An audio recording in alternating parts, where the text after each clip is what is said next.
विद्यानामन्तस्तिमिरमिहिरद्वीपनगरे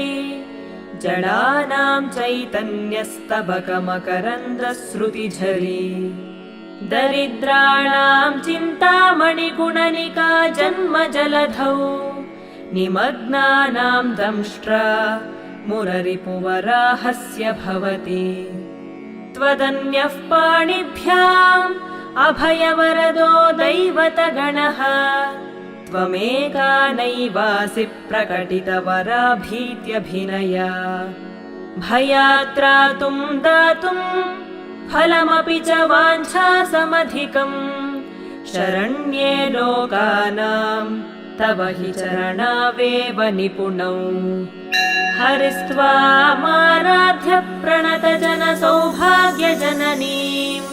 पुरानारी भूत्वा पुररिपुमपि